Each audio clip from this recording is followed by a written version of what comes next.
আসসালামু আলাইকুম, সবাই কেমন আছেন? আমি শালুককুড়ি কিচেন থেকে সুমাইয়া সেতু। আজকে আমি আপনাদের জন্য নিয়ে এলাম একটা মানার রেসিপি। আপনারা এটা খান কি না জানি না, অনেকেই খায় না, তবে আমাদের এখানে খায়। তো মানাটা হচ্ছে আগে ভালোভাবে কেটে ধুয়ে নিয়েছি, এখন ব্লেন্ড করে নেব। তার জন্য এখানে ব্লেন্ডারে দিয়ে দিচ্ছি মানাগুলো। সবগুলো মানা ভালোভাবে ব্লেন্ড করে নেব।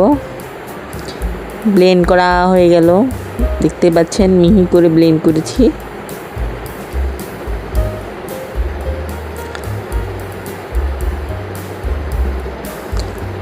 তো মানা রেসিপি করার জন্য এখানে অনেকগুলো মানা ব্লেন্ড করে নিয়েছি। আর এখানে মশলা আর গোস্তের শুটকি দিয়ে মানা রেসিপি করব আজকে। তার জন্য গোস্তের শুটকি নিয়েছি। গোস্তের শুটকি আমরা মানা দিয়ে খাই। তো এখানে পেঁয়াজ কুচি দিয়ে দিলাম। পেঁয়াজ কুচিগুলো ভাজবো না, পেঁয়াজ কুচি আর মশলাগুলো সব একসাথে দিয়ে দিব। তো পেঁয়াজ কুচির পর পরিমাণ মতো তেল দিয়ে দিলাম।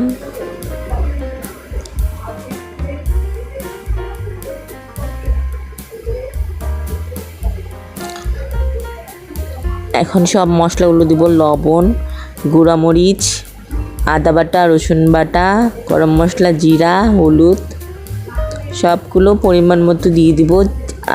যে যেমন মশলা খাই আর কি, সেরকম দিয়ে দিব। এখন বেটে রাখা গোস্তের শুটকিগুলো দিয়ে দিলাম। গোস্তের শুটকিগুলো দিয়ে দেওয়ার পর পানি দিয়ে দিতে হবে পরিমাণ মতো, মানে সিদ্ধ হওয়ার জন্য। গোস্তের শুটকি এবং পেঁয়াজগুলো ভালোভাবে সিদ্ধ করে নিব আগে।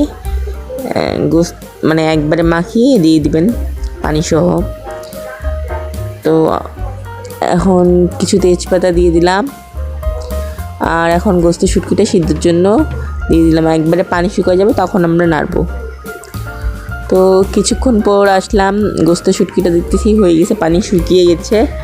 এখন নাড়ানাড়ি করে গোস্তের শুটকিটাতে মানাগুলো দিয়ে দিতে হবে। মানাগুলো দিয়ে অনেকক্ষণ কষতে হয়, কারণ মানাগুলো কষে কষে রান্না না করলে গলার মধ্যে ধরবে। তার জন্য মানাগুলো অনেকক্ষণ সময় লাগে রান্না করতে। আর মানার খাওয়া অনেক ভালো, কারণ যাদের পা ফুলে যায় তাদের জন্য অনেক ভালো মানার রেসিপি। তো দেখতে পাচ্ছেন আমি অনেকক্ষণ ধরে কষতেছি, এটা অনেকক্ষণ সময় লাগে। সব কিছু মশলা টশলা দিয়ে একবারে কষিয়ে রান্না করতে হয়। অনেকক্ষণ কষার পর একটা ফাইনাল লুক আসবে, দেখে মনে হবে যে অনেক মজা হয়েছে। তো আমার কষানো হয়ে গেছে প্রায়। এখন দেখেন খুব সুন্দরভাবে মানাগুলো হয়ে গেছে। গোস্তের শুটকি দিয়ে মানার রেসিপি অবশেষে হয়ে গেল। গোস্তের শুটকি দিয়ে মানার রেসিপি আপনাদের ভালো লাগলে লাইক সাবস্ক্রাইব করে আমার পাশে থাকবেন অবশ্যই। আর রেসিপিটা ট্রাই করে দেখবেন, অবশ্যই ভালো লাগবে খেতে। অনেক মজার একটা রেসিপি। তো ভালো থাকবেন সবাই, দোয়া করবেন। আল্লাহ হাফেজ, আসসালামু আলাইকুম।